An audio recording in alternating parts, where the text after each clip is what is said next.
Krishna Bhikshu. Venkata Krishnaya was a Sanskrit and Telugu scholar. He was popularly known as Krishna Bhikshu, meaning Krishna the mendicant. As a child, he went to his uncle's house where he saw a picture of Ramana Maharshi. He was irresistibly drawn to it. His uncle had been with Bhagavan in Virupaksha cave and was one of the first questioners in the Sri Ramana Gita.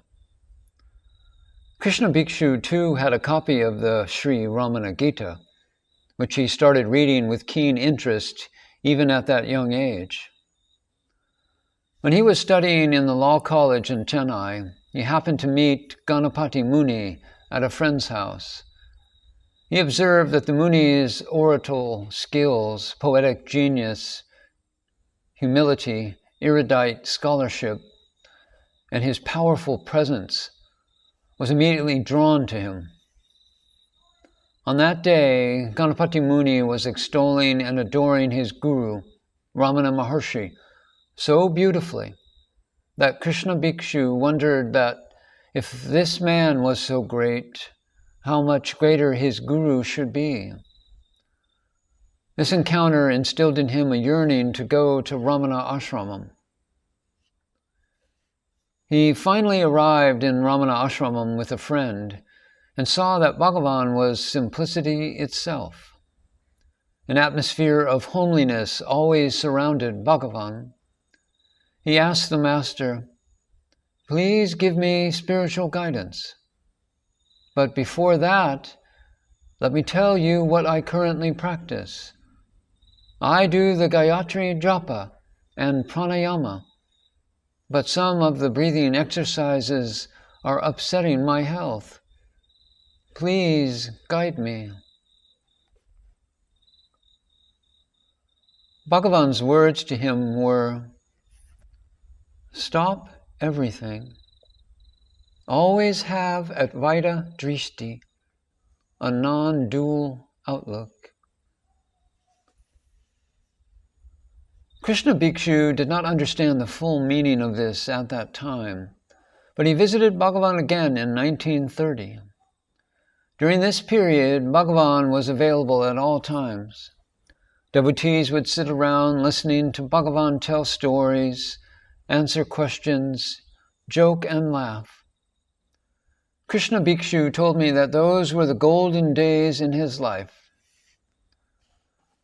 There was a time when B.V. Narasimha Swami, having completed the draft of his book, forwarded it to Krishna Bhikshu for his suggestions. Bhagavan smiled when he saw Sudananda Bharati, Ganapati Muni, and B.V. Narasimha Swami, because all three were together in the political field. Now, giving up politics, they were together in the spiritual field. Bhagavan laughed about how the three were once more coming together, this time for spiritual reasons. Inspired by B.V. Narasimha Swami's work, Krishna Bhikshu felt that he too should write a biography in Telugu, his mother tongue. He did so within a month, basing his material on B.V. Narasimha Swami's book, Self-Realization. Krishna Bhikshu's relationship with Bhagavan was unique. He said, "Bhagavan was a very great and fatherly person. I trusted him totally. I meticulously followed his guidance as I was sure that I was in the safe hands of Bhagavan. I had no cares. I just loved him with the whole of my being. I lived my life by his side, eating in the same room, sleeping in the same hall, chatting and joking, but all the time being tied fast by his immense love and attention. Day and night, I felt that he was watching over me, keeping me on the lap of his stupendous awareness and letting me grow in spiritual stature by his sincere interest in me. This is how he affectionately recalled.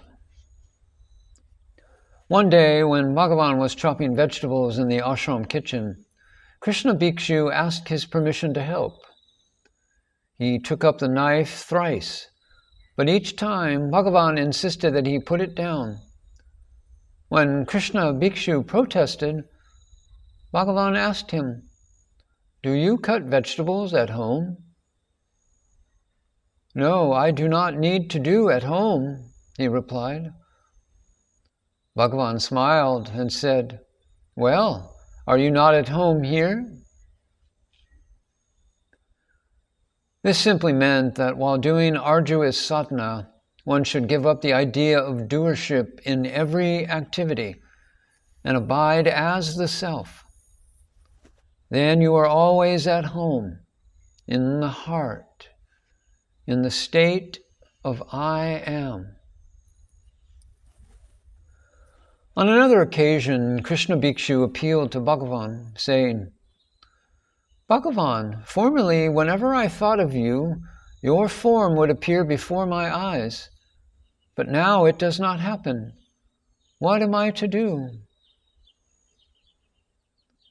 And Bhagavan said, "You can remember my name and repeat it.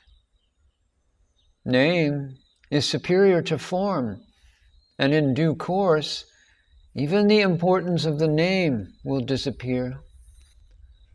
Continue your spiritual pursuit, and then the pure I alone will throb resplendently in your heart of its own accord."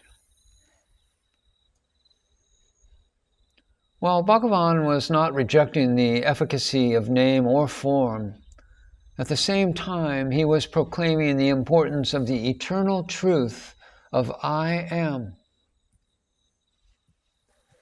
After Bhagavan dropped the body, like all the old devotees, Krishna Bhikshu left the ashram and wandered from one city to the other, staying with some friends who generously offered their hospitality. When I came to the ashram and began calling back all the old devotees, someone suddenly suggested, "How about Krishna Bhikshu?" On hearing the name, I thought he was a Buddhist monk and must have passed away during Bhagavan's lifetime. Then I learned that he was Munagala Venkatramaya's son-in-law's brother. I wrote to Munagala's daughter, Kamashki, got his address, and invited him to Ramanasramam. When he arrived, he admitted, "Ganesan, I do not have any money." And I replied, "That is immaterial, sir. Please stay here." His integrity was truly awe-inspiring.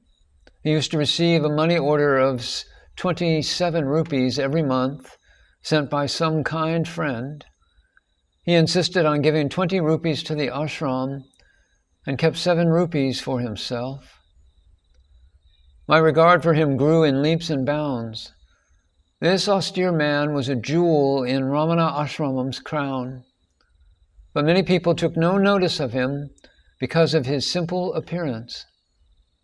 Yet this exalted man had written Bhagavan's Telugu biography, the Sri Ramana Leela, the play of Ramana, and had lived with the master from 1928.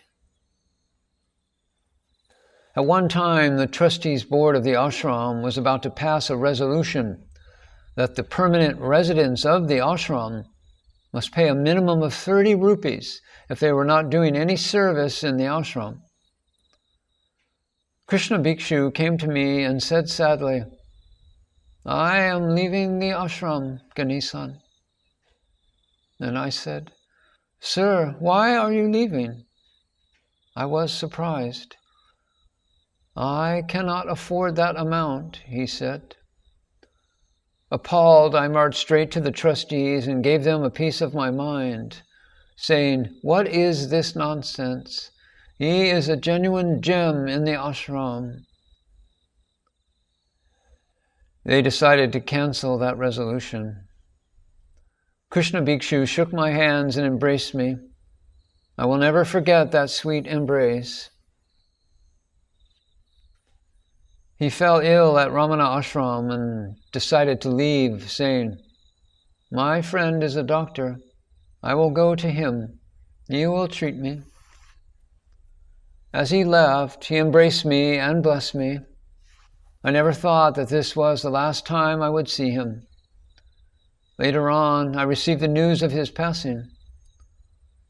Describing his last days, his doctor friend wrote to me that Krishna Bhikshu had fully conscious and had continuously chanted, "Ramana, Ramana, Ramana, Ramana." At the final moment of dropping the body, his face shone with a gentle light, and he uttered, "Yes, I am coming." Bhagavan seems to have come to take him in his embrace and back to the source, Arunachala. For time and space are no constraints for Bhagavan and Father Arunachala.